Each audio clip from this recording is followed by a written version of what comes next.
Kenny Clark, and this is Lombardi's Bar. This is one of my favorite podcasts to do. I'm just, blessed and thankful to be a part of this podcast. It's a great podcast. It's a great interview.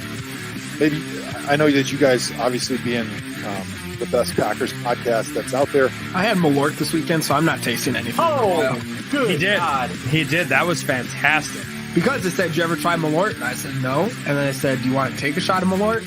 I said, "No," but I did. Wait, who said It's called peer pressure. Yeah. Yeah. I tried to get in a high honors English class once, and they called my parents and were like, "Hey, just tell him he can't do it." It shows. It really shows. I hate you guys so much. I'm going to throw these two guys into the screen so that if I die, they can carry on the legacy of crap that is this show.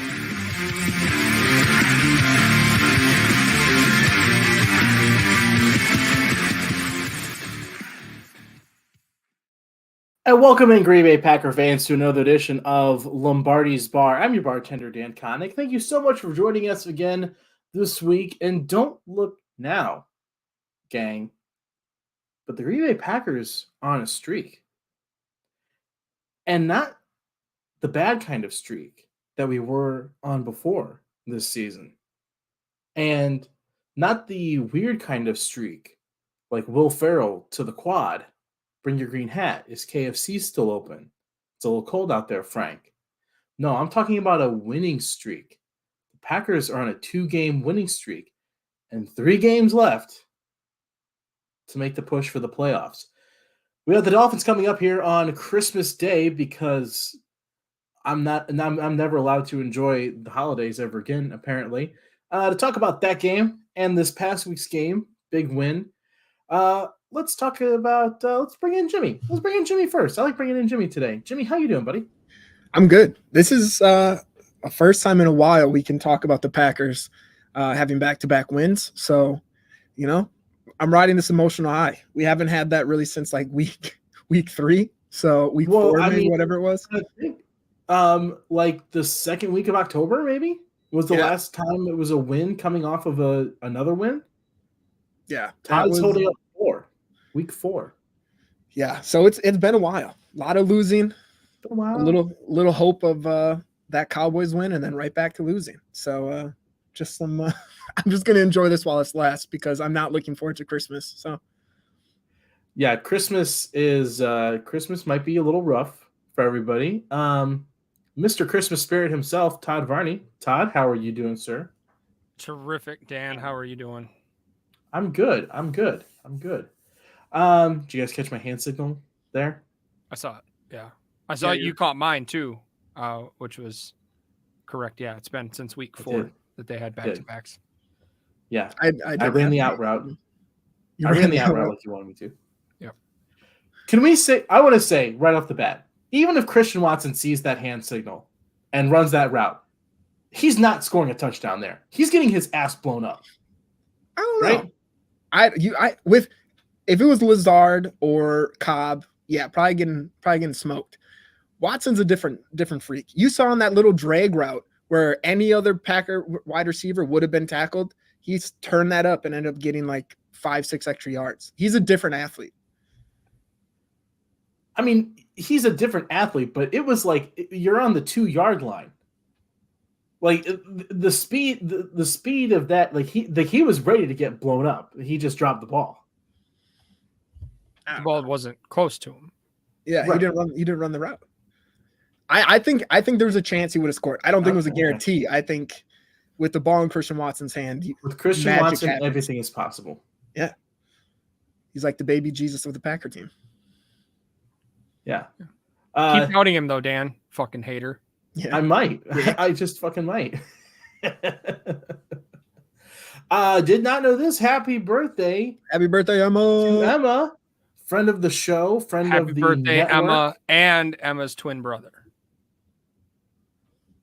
Earlier today, Todd only wished her twin brother a happy birthday. It's kind of a real dick move.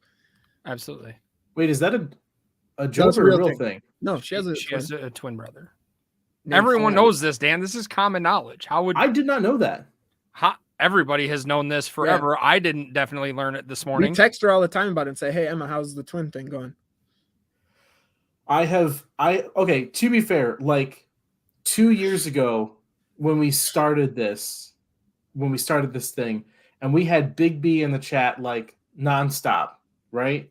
Yeah. It took me until about 3/4 of the way through the season before I realized he was a child. And probably should not have been watching the show. Yeah. Yeah. Did not put 2 and 2 together that his underage Packers podcast meant that he was an underage Packers fan. What do you think he was doing? As the bartender, you should have been checking IDs, Dan. Yeah. What do you think the underage Packer podcast meant? Like they were just was their demographic. Jimmy, it's a fantastic question. I don't have a good answer to. Dan thought he was a pervert, not just like a 15-year-old. It's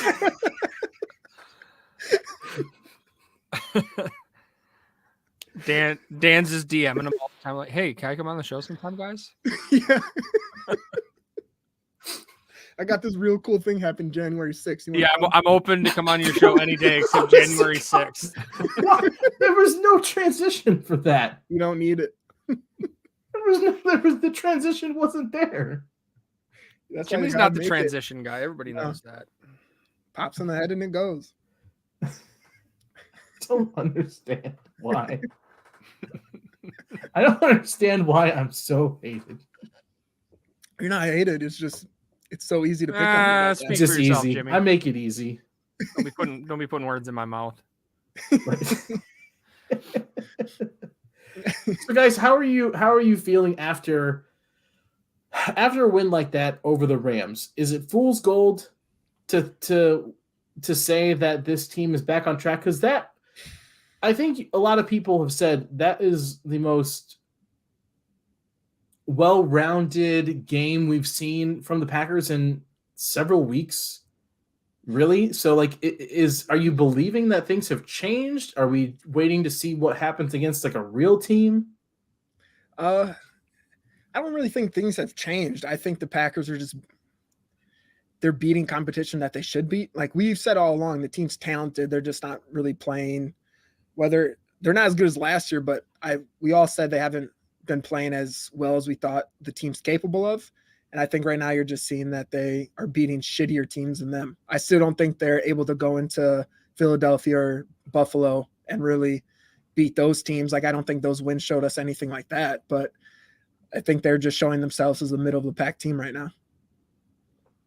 Did they show you they can beat teams like Miami and Minnesota and Detroit? Minnesota, yes. Yeah, I think that's going to be the easiest one. Yeah. Really? I think out of the 3 games that are left, Minnesota is the easiest game. Really? They in the terms of they already got the NFC North. They're not going to be like they don't have anything to play for now. They're not going to catch the Eagles. Right now, their spot's kind of solidified. I guess the want to knock the Packers out of the playoffs could definitely be the reason to get them motivated, but their dome asses are coming into cold Lambeau Field. We have more to play for, I think. And we saw, I don't know. I think the Lions are way tougher, way more physical. The Vikings aren't a physical team, and I feel like that's what always is the Packers' kryptonite, is a physical team. And they're not playing good football right now. That second half against the Colts, I can't. I mean, that's the thing. I can't give them shit for that. Biggest comeback in NFL history. Okay, so they've played 2 good quarters in the last 3 games. That's fair. I just think out of the 3 teams left, like they have Justin Jefferson, a threat, but then you look at the Dolphins, Tyreek Hill, Jalen Waddle, Mostert, who still gives me nightmares. Then you go to the Lions, who are just, I guess they don't have bigger weapons than the Vikings. It's just they're playing more complementary football than the Vikings are right now, for the reason that makes you nervous about them. And it's just Packers fashion to like win all these games and then lose at Lambeau, the game that we actually are the final step of making the playoffs. Yeah. No, that is exactly how this will play out. Yeah, I don't know what this game really told me, because I think I built it up so much in the preseason when it was Monday night, Rams, December, coming off the bye. I'm like, this is the game that's going to tell us how the playoffs are gonna go. And now we get to this point, and we're playing Baker Mayfield and Joe Schmo Skoranek or whoever he's throwing footballs to. Watch your mouth. And so I'm not sure yet. I haven't seen them play against a real solid opponent and play better than them. They beat the Cowboys, but I don't necessarily know if they played better than the Cowboys. I think they just made a few less mistakes than the Cowboys. Isn't that playing better than them? I mean, yeah, but they played better than the Cowboys in that game. They definitely played better than the Cowboys in that game. And they played right there with the Eagles in that game. And I think that the takeaway from this week was not only did they beat the Rams, who were obviously incredibly banged up and put a lesser team on the field, but the game wasn't, in the balance. They weren't letting them hang around. It definitely was not as close as the score indicated. And they handled their business all the way around. Sure, there were a mistake here or there, but that game was never in question. And I think that was a take. If they would have let the Rams hang in there and won that on a field goal at the last second, like, I'd have a lot more questions. I wouldn't feel as good about this team moving forward. But the fact that they were able to just handle the Rams, not leave any doubt about where that game stood at any point, I think that kind of took care of things. Katie brings up an interesting stat here. 1-6 against teams with a winning record. And that one win is against the Cowboys. About to be 2-6? I don't know. Shit. That is what it is at this point. I just don't know if I trust this team against anybody that has a serious offensive threat, which really the last three teams all sort of do. You've got Tyreek Hill this week. You've got Justin Jefferson and Dalvin Cook the week after that. And then the Lions now, Jamal Williams, I would consider a top threat. And they still have Amon-Ra St. Brown. Jameson Williams is starting to do things now that he's in the game. I just don't know if this team has enough to handle this small of a margin of error.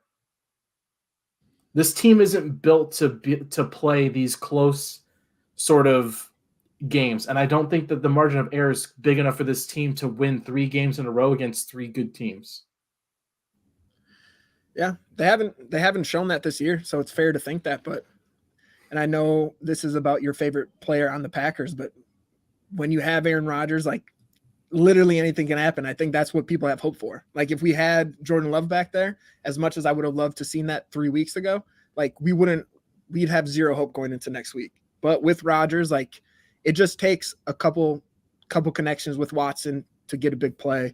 Aaron Jones is still on the team. He's a monster. AJ Dillon's coming back into form. Mr. December Kenny Clark, he had a great game last week. So if these players are starting to step up, then we can compete with anybody. It's the players that we expected to step up haven't been doing it this season, but as weeks of late, we've seen them do pretty well. So if they can continue that, then I don't see why we don't have at least a chance. Not saying we'll for sure win, but I don't think any of these games are blowouts. Incredible points, Jimmy. Well, very well said. Oh my gosh, that was great. Thank you. What did I screw up on that, Todd? It sounded great. It was wonderful. Very well articulated. I hate this. I hate that you've got me to the point where I'd rather have you shit on me, and I feel more comfortable in that. He's broken your spirit. Yeah, giving me a compliment, like I like cringe. I don't like it. I don't know how to handle it. You guys want to jump into buy round? Yes. All right, let's do it. Todd, why don't you kick us off? I'm going to take the easy one here and go with Keshawn Nixon. Not only is he just tearing it up on special teams as a returner, he's also playing every snap on defense at corner, and he's not the corner getting talked about the most for doing a poor job. So shout out to him stepping in and filling that role when Eric Stokes went down and guys had to shuffle around. That secondary has has definitely underperformed all year. And who'd have thought that him and Rudy Ford would be the two guys that we're talking about the most. Obviously, Jair making the Pro Bowl is, he's having a solid season, but I don't feel like he's playing up to the standards that he's put out there for himself. So with Nixon doing that on defense as well as special teams, hell yeah, dude. You're completely right about Nixon. I want to tangent one thing real quick with Jair. Is he playing up to a Pro Bowl level, or is he just not playing up to the level of Jair Alexander? Does that make sense? Yeah, I don't think he's playing up to a Jair Alexander level. Yeah, but he's still that. But even the step below his level is Pro Bowl worthy. There shouldn't be like when I saw that Ja made the Pro Bowl, I was like, oh, okay, yeah, that makes sense. It should be like I shouldn't even have to read a headline that says that he did.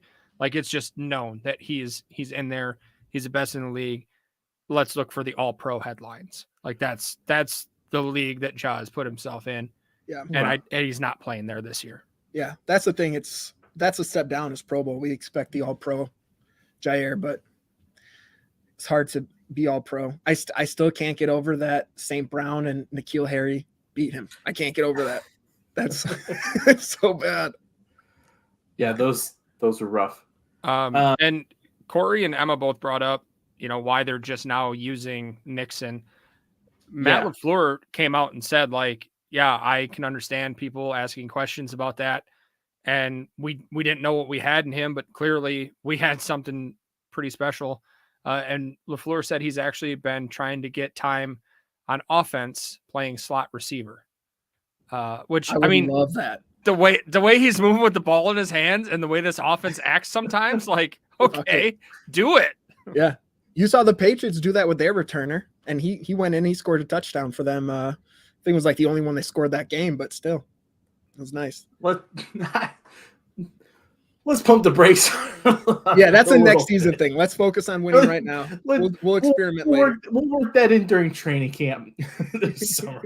Nah, do it now. And we're seeing, like Roger said on Dan's favorite, the McAfee show, like players kickers are kicking away from him. And that never happens for the Packers. Usually it's, hey, let's kick it to the 1 yard line so they have to return the ball because they're going to fuck it up somehow. But it's great. Speaking of the Pat McAfee show, Jimmy, why don't you buy around next? Yeah, let's do this. And this is for you, Dan. I'm going with the Pat McAfee show and Pat McAfee himself. Having Aaron Rodgers on every Tuesday. I know Dan hates it and says he doesn't understand why people watch it every week. Dan hates it except for when Aaron Rodgers isn't on. Isn't on it.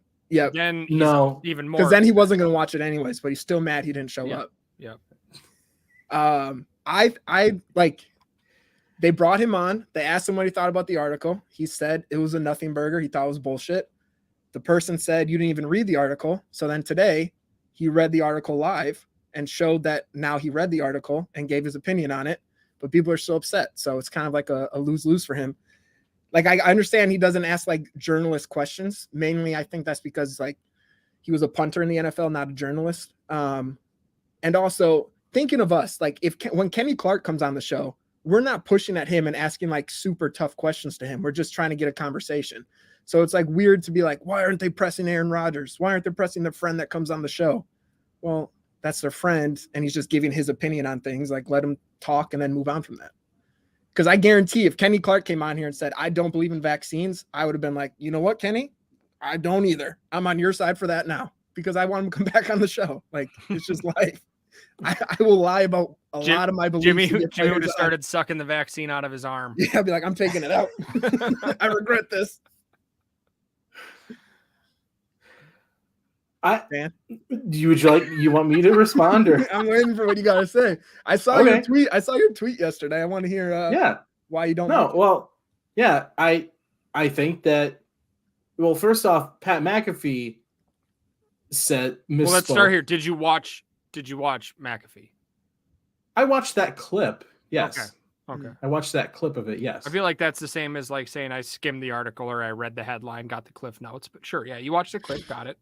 I watched the clip where Pat McAfee clearly hadn't read the article because he said the sources were anonymous when Kalen Keller, who does exceptional work, quoted by name several people. I don't really care what Aaron Rodgers has to say about it. And I don't think he necessarily has to be pushed every single time he comes on.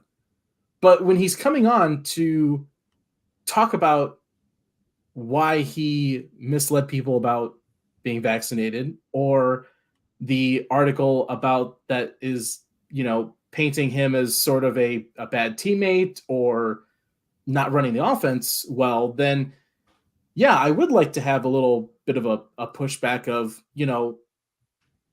I think there should be a little bit of a pushback on just getting a real truthful answer. Otherwise, it's just kind of a soapbox. You're and I understand it. It's a symbiotic relationship for Pat McAfee. He gets the views, and Aaron gets an unbridled arm of media to say whatever the hell he wants. So it works out both for him. I just don't see the benefit of it or the substance to it. I'd much rather have somebody like when he used to go on Dan Le Batard's show who would actually kind of, ask him a follow-up question, push him to expound, to dig a little bit deeper on your answer. So when he went through and explained how they use hand signals and what that whole system looks like that wasn't enough for you? You wanted him to dive in deeper to like what Jordan's thought process is when he's coming up with the hand signals and how they implement them in practice and who runs through those? Because they did follow up and he did expound on it and he explained pretty well what they do. He didn't follow up on anything. He just said, "What do you think, Aaron?" And Aaron just soapboxed and explained how that process works. To have a couple of guys who were there for a cup of coffee say, I would think, I didn't like the way that we did what I would like more of a pushback on is Aaron Rodgers coming out and basically discrediting a accomplished journalist for doing her job. I would sort of think that fellow media members kind of look out for each other on it. So now he's a media member. He's been a media member. Now he's a journalist. Got it. But there's a difference between like a media member and a journalist. Like a journalist, you would expect to push back on it. A friend that just has a big platform that's bringing you on to just shoot the shit. You don't really no, and I know, I understand. I'm not calling Pat McAfee a journalist by any means. What I'm saying is I don't see the appeal of listening to Aaron Rodgers basically go on a 20-minute Instagram live video where he just will say what he wants and no one pushes back. I would rather hear an actual conversation with him and not a yuck fest. People can watch Pat McAfee and enjoy Aaron Rodgers on Pat McAfee, and it's totally fine. I just do not see the appeal or substance behind any of it. And that's my piece. I'm not saying everyone shouldn't. I'm not saying don't go watch it. I just don't get it. Yeah. That's okay. You're just uncultured. I understand. It's fine. I'm not gonna lie. Part of the only reason I did this was to try to rile you up. I know. Look, man, I see the Dan mad. I see the show notes. And that's why I started with Todd, because I knew we would want this. No, I can't lie though. I do find it entertaining. I like to hear the nonsense. I get enough of the stats and shit on my Twitter timeline. Sometimes I just want to hear people come on and bullshit. Totally. To each their own, buddy. Each their own. I am totally fine. But next time I do hope Pat McAfee pushes him harder on COVID and give his scientific experience to that. Yeah, I'd like for him to open up that bag of cats again and really dive into it. Yeah. Really go through the semantics of what each and every word that Aaron Rodgers says actually means. I think that would be great. I think that's where McAfee needs to dive in deeper with Aaron and really, what do you mean by that when you say everything? I really want Dan. Just if I could have a perfect world, just one day McAfee has to ask every question Dan wants him to, and I just want to see that shit show happen. I would be the happiest person. In Question the world. 1: how dare you? Question 1.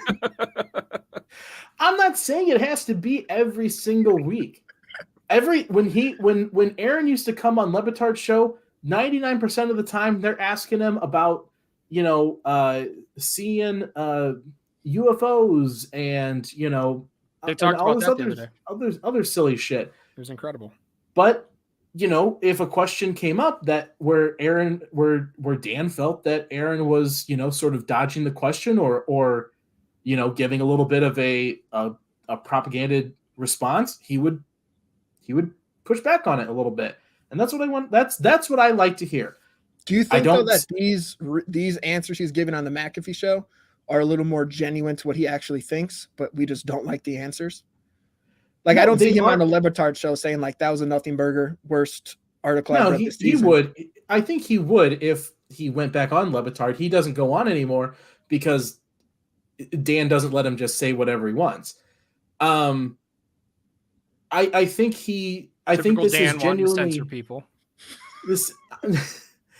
I'm not saying censor. What I'm saying is if he genuinely just don't say what you feel and what you think. Not at all. Say what Dan agrees with. No, that's this not turned at all. out way better than I thought it could. That's not at all what I'm saying. If he genuinely believes all of that, more power to him. That doesn't mean no one can't call him on his bullshit. Yeah. No, but like we do know you're more of like a Jerry Sullivan guy. So it makes sense why you don't like Pat McAfee. What the fuck is that?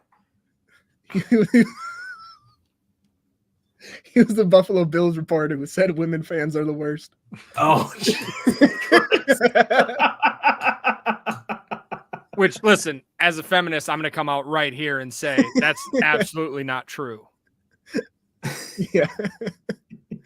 Todd the feminist. All right, Dan, who's your buy around? I'd like to buy around for Rasul Douglas. And you're going to say, wow, really? Rasul Douglas, the guy who Dan was ripping on not only his personal Twitter account, but the Lombardi's Bar Twitter account during the game? Yes, the same Rasul Douglas, because he did one thing and one thing only that made me happy, and that was prove me right. From last week's show, when in the bar bets, I asked who's getting the first pick, Jair or Jalen. You both took a side, and I split it right down the middle, and I said it was going to be Rasul. And Rasul Douglas captured that interception. Can we count that, though, if he threw the ball away after he caught it? Because he clearly didn't want it. Especially after the Patriots, the way that game ended. We can't count it. What are you doing? The null and void. The success for me stopped immediately after he gained possession. Anything after that, I didn't predict that part. I predicted the interception. No, he knew. But yes, it was the stupidest fucking thing I've ever seen. That was so bad. There wasn't even anyone remotely close to throw the ball to. And the worst part was he was like getting flung around when he did it. So he's getting shot put himself, and he's chucking the ball backwards. That's why we turned the ball over again. We knew we didn't deserve it after that. We're like, guys, we're not scoring on this play. This drive. This is bullshit. Yeah, that was pretty awful. All right, let's jump to pay the tab then. Jimmy, who would you like to pay the tab this week? I'm going with Matt LaFleur. Overall, great game. The one thing is Matt LaFleur is too nice. We have a team that does not get over 30 points very often. You're on like the 2-yard line. Fuck it if your friend Sean McVay. I guarantee if they were on the 2-yard line, they would score in that situation. Just score the touchdown, let the team celebrate. We need as much momentum as we can get. And if scoring another touchdown at the end gives us that, or get AJ Dillon his 3rd touchdown of the game, just riding high into next week, like just fucking do it. Well, AJ Dillon was in the locker room at that time, but I understand your point. Jimmy didn't watch the game Taylor. just like you didn't listen to Pat McAfee. It's fine. I did actually watch the game, but that's okay. Sorry. Forget about small details. Is he in? Is he all good for next week? I have not heard anything about AJ yet. Yeah, me either. Well, anyone in the chat? I know Matt's not here to do the dirty work, or Nick fucking Schmidt, but Fucking producer Nick. piece of shit. But yeah, Yeah. Matt LaFleur. And here, wait, can I make one more thing about Matt LaFleur? Yeah, go I for mentioned it, this. dude. I mentioned this on Twitter. Out of the number of the Sorry, I'm gonna take it and run with it. I'm blowing right by it. go for it, dude. Out of the number of times that he throws a challenge flag, and he always gets such an attitude when he throws a challenge flag. He goes right in front of the referee and spikes the flag down. And half of the time, I always like, why? Love you, Nick. Like, why are we challenging this? I don't understand it. And I understand that the Randall Cobb catch and fumble recovery was a net gain of 2 yards. Hey, that's 3rd and 8, not 3rd and 10. But yeah, and it's like of all the stuff, like the odd stuff that you have challenged, this one was fairly obvious, and it would just surprise me that he did not challenge it. That's What do you have more confidence in? Matt LaFleur getting a challenge right, or the Packers stopping a 3rd and 12? Wow. That's a tough one, huh? Wow. You know what I can't wait for? When Aaron Rodgers finally sails off into the sunset and Matt LaFleur continues to be a successful head coach for this team and keep them relevant, keep them competitive, and Dan just fucking chooses to hate him every week instead for the most tiny little minuscule details that Dan's just gonna every single week blow way out of proportion and be pissed. And off how about. come Matt LaFleur quaffs his hair to the right? I don't get it. I hope he starts chewing gum like Pete Carroll, because I feel like that will really get you. And I would be so happy. I would actually love that. I would love to see just a big like chaw of gum in his mouth. I would love that. I want him to become that coach. He's too buttoned up now for me. I want him to get real. I want him to be a guy I can have a beer with. As long as he doesn't go on Yeah, his friend's I was gonna say. podcast and be real and give his You can't- opinions. Yeah, you can't be. You got to be real to Dan's qualifications. Best World Cup final. It was incredible. So good. Absolutely amazing start to my Sunday that had a very shitty end. Yeah. I will say Fox, I know it wasn't on purpose, but for Fox to have that World Cup final literally go minutes up to the start of Sunday football. No Fox Scheduling. NFL pregame. Give me that every week.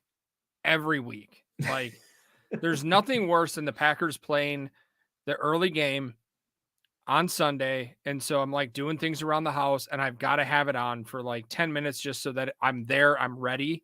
Right. And I have to listen to those fucking dinosaurs just yuck it up about the same. Like, none of them know a thing. They haven't learned anything new since they left the league 25 years ago. Like, Terry Bradshaw didn't know anything about football, that the current state of football, when I was in college and he was on there.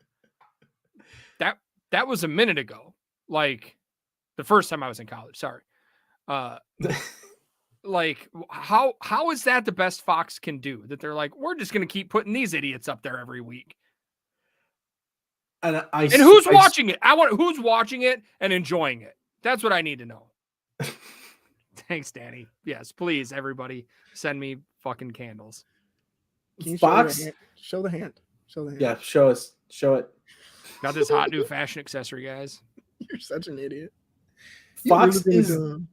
dangerously getting close to adding Gronk to their pregame. That's I would better. take that. That's I would better. take that. Oh, I'll put my head through a plate glass window before I, bet you won't. watch Gronk on a pregame. bet How you show. dare Are you kidding anyone me? fun come on a show? Yeah.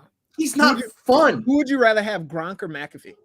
I would rather have. Oh, wow. Yeah. Wait, who are you going to Wow. say?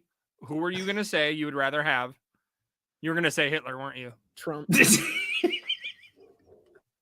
go down to Argentina. We can find him. Exactly. No, I'm with you. I hate all of those. I hate all of them. No, you're not It's with us. We're sad. disagreeing with you. Yeah.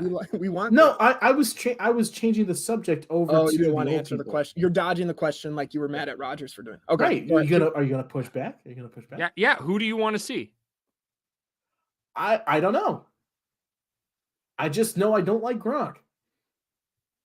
Probably Alexi Lawless. Let's get him on there. Oh, Alexi Lawless can go fuck himself. Hey, Todd, who do you want to have pay the tab? We're going like 6 minutes on. There's no open book. We can do whatever the There's fuck we no want. open- We're good.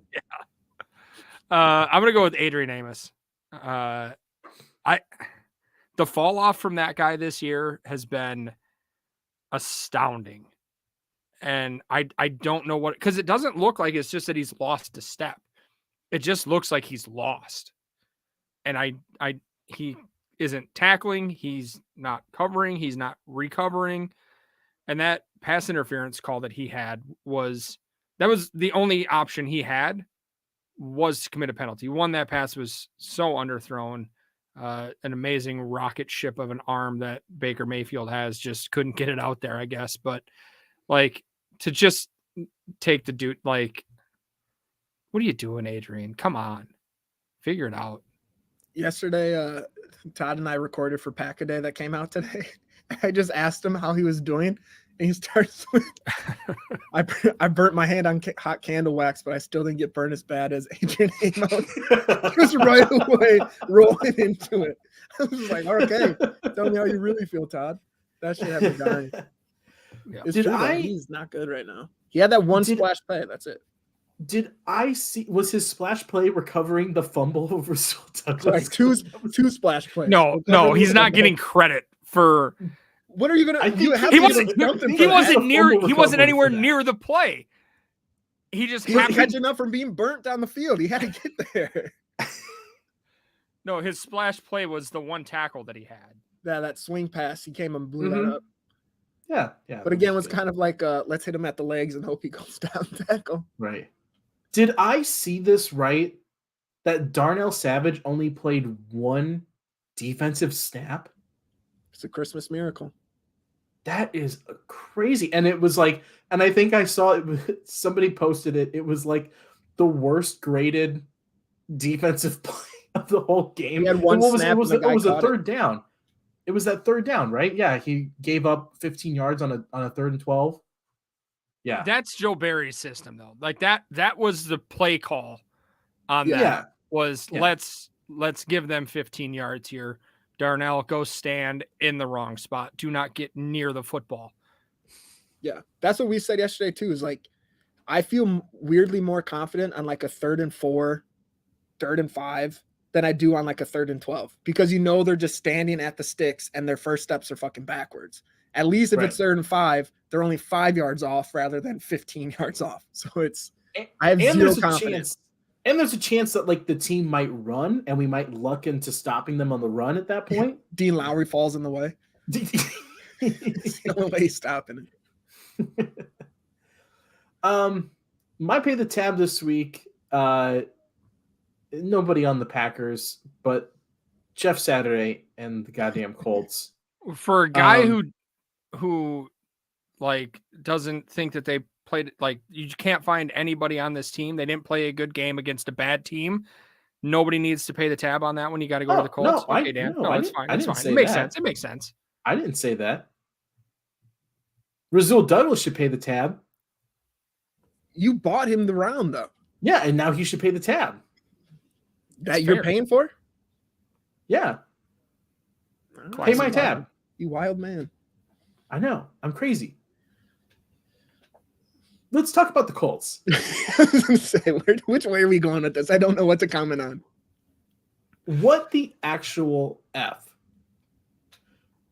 33 points. Teams have won Super Bowls scoring less points than that. And you scored 33 points and a half. And you lost. What the hell? And not just that, but you did it to the freaking Vikings. it's not that they just scored 33 points and a half, which is great, but also their opponent scored 0. So it's like, Right. That's the thing, is like you had 2 great things happen for you and a half, and you just, I don't know. They shit the bed. The Vikings started playing better. It was just a real cluster. I had to turn the game off. I wasn't able to watch most of the game, but I was keeping track of it, and I saw, I'm like, oh, okay, the Colts are still killing them. Great. Check back a little bit later. Okay, the Vikings scored a couple, a touchdown or 2. All right, that they'll figure it out. And then like literally got to like the last 5 minutes. I'm like, well, shit. Now I have to turn this game on to see if they're actually gonna blow this. And God damn it, there it is. Matt Ryan doing his same shtick again from the Super Bowl. Just absolutely unbelievable. I don't know. There's nothing else more I can say about it. But it's on Jim Irsay, because good for you. You brought in the guy that knows nothing about football, and look what happened. Or about being a head coach. He's not scared to lose 33-0. I guess fucking not. But Mastodon has a good one too. Yash probably had his worst game of the season. Yeah, that's fair. But as bad as Yash has been, I think we do need to highlight the other side, because Zach Tom has cemented himself on this offensive line, right? Like, this guy is a starter moving forward somewhere on this line. I would think so. Probably take left guard next year when that opens up, when Elton's gone. Left guard or left tackle? Because is Bach going to be back? He can choose at that point. Okay. I say tackle. I don't know if he's big enough to do guard. And by that, I mean, I read he might not be big enough. I personally don't know, but I read that. That's what you've read. That's what I've read. Yeah. I'm not smart enough to have that own opinion by myself. But, okay, but on that point, do you think Elton's back next year? Or do you think his price tag's too high? I think his price tag's going to be way too high. Yeah. I think they're going to try everything in their power to make it work. And I think it's going to come down to what Elton wants. Does he want the familiarity of the team, or does he want the huge paycheck? Because I think they can make the price work with some fancy contract finagling and get him the money he wants. It's just probably not going to be the way that he wants it. If that makes sense. So I'm not holding out hope for Elton being back. I hate this, but I have a feeling Luke Getsy down in Chicago is going to make a big push for him, and they have so much cap space. That could be. Or Hackett out in Bronx. I think if he wants to stick with familiarity and a big paycheck, I think the Chicago makes sense. Hackett's not going to be there next year, so that doesn't fucking matter, actually. But I don't know. Yeah. Before we move on any further, I did not do my job at the beginning and tell everybody about the big news for next week's show. So I'm going to do it now.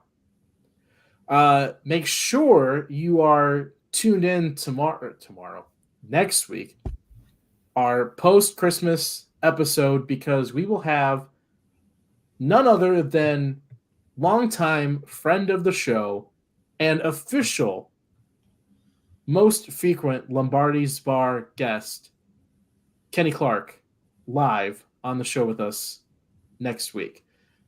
It has been a minute since we have talked to Kenny, and I am very interested to hear his opinions on the season and just his performance overall this year. Yeah, I assume, Dan, you're going to ask him the hard questions and find out why he doesn't have that many sacks this year. Yeah. And really stick to it and make him answer that. Yeah, get a follow-up, though. Yep.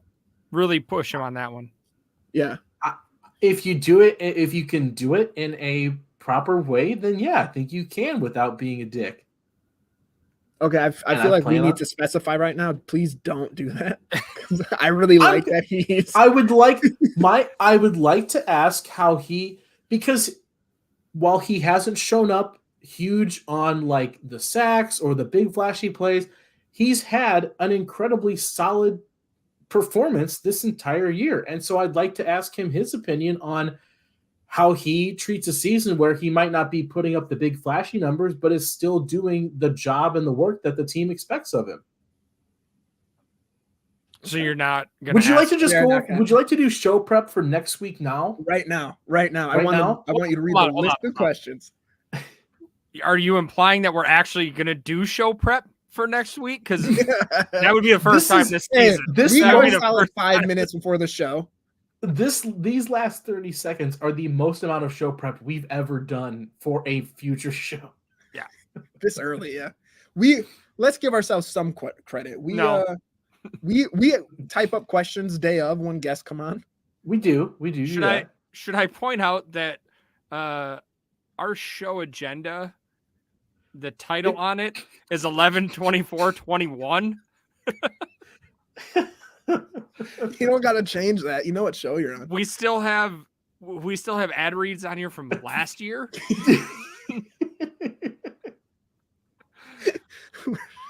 We have links to contests we aren't running. We have a segment on here that we don't even do anymore. Why aren't we popular, guys? I don't understand. But yeah, let's worry about show prep. Oh my gosh. We have to get Joe Thomas now to compete with Kenny.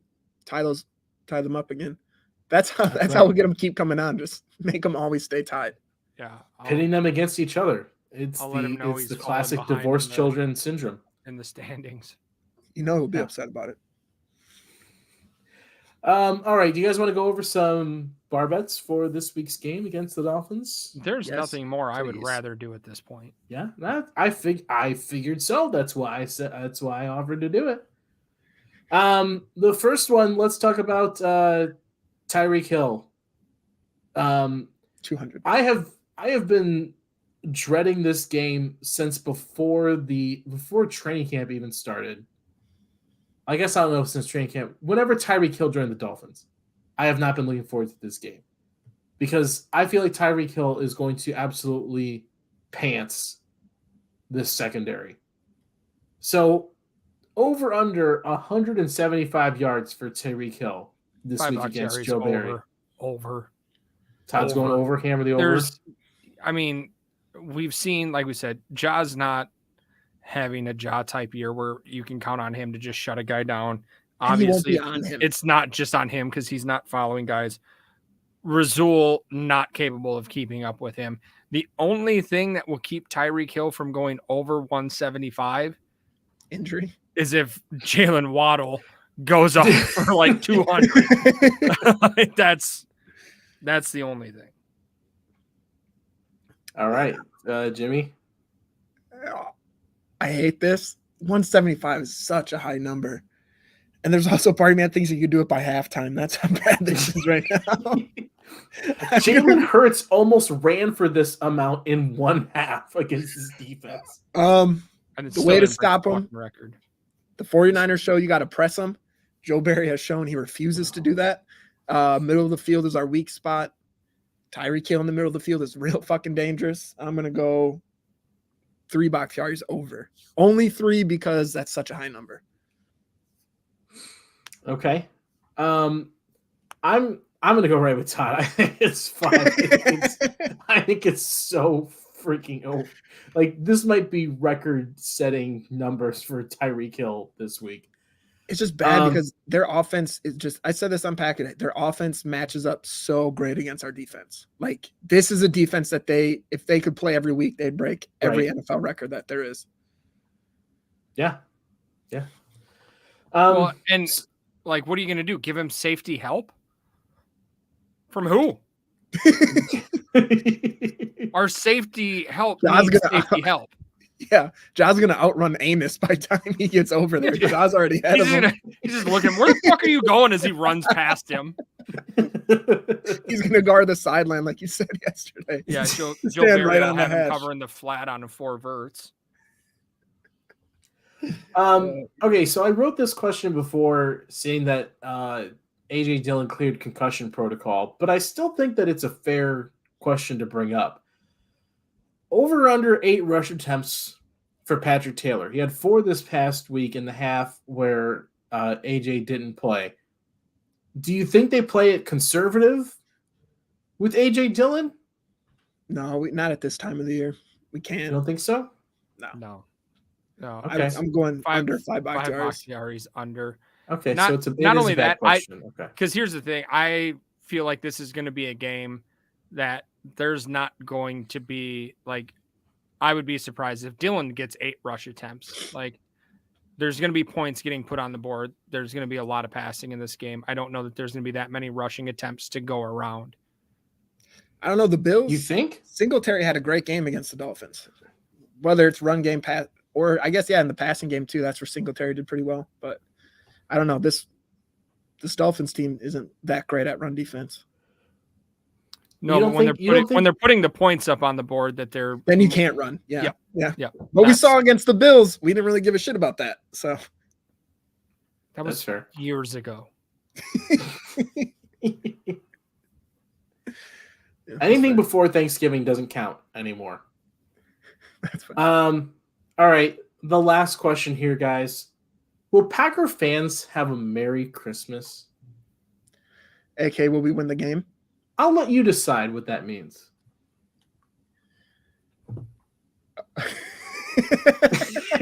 Yeah. Yes. As a Packer fan, I will tell you, I will have a Merry Christmas. It will have nothing to do with this game. It's because I've got a wonderful family and support system and great friends like Jimmy and others they're there for me year round. And Christmas is a time I like to reflect upon that. I will be having a very Merry Christmas, Dan.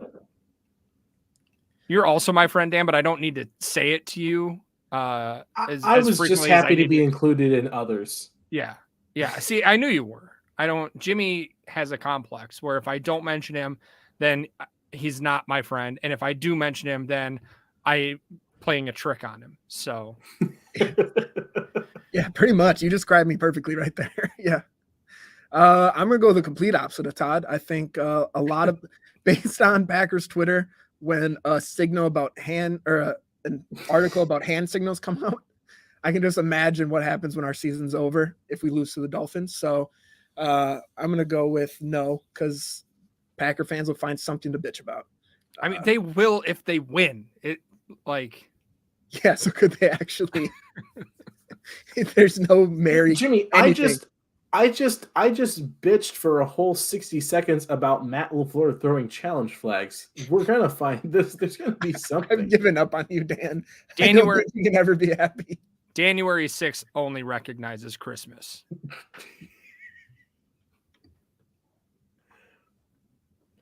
I say 5 Bakhtiaris, yes, for all the same reasons that Todd said, because we're still Packer fans, damn it. And we could be spending Christmas as Minnesota Vikings fans, or God forbid, Detroit Lions fans. So count your blessings, everybody. What's bad about them? They've been doing great. Yeah, this year. I guess you live in Detroit, so you got to deal with them more. I just think of them like the the Browns of the division. They just suck for so long. I guess the Browns, I don't want them to do well anymore. But like the Jaguars, they've been bad for so long. It's nice to see them not suck. I enjoy seeing them suck. So anyway, I guess that'll do it for our show, gentlemen. I wanted to say something. Wait. He stopped himself. Come on, Todd. Give us that one more, that little Christmas gift you got in your stocking there. What is it? Already forgot what it was. Mm-hmm. I flushed that one through real quick. Okay. All right. Well, everybody, thank you again for watching the show. If you have not done so already, take the time to send us a little Christmas present and go over to YouTube and subscribe on the channel so you get notified every time that we go live over there. You can follow us on Twitter as well at Lombardi's Bar. You can follow all three of us at our little social handles in the little yellow bubbles there. And once again, thank you so much during this holiday time, especially. Count all of you very special to us for sticking around, watching each and every week, interacting with us in the chat, and just being a part of the community the small little community that we've started to build here. It really makes it all worth it. So thank you again, everybody. For producer Nick, still back home. For Jimmy, for Todd, this is Dan the bartender saying cheers. As always, go Pack Go. Go Pack. Bye. See ya.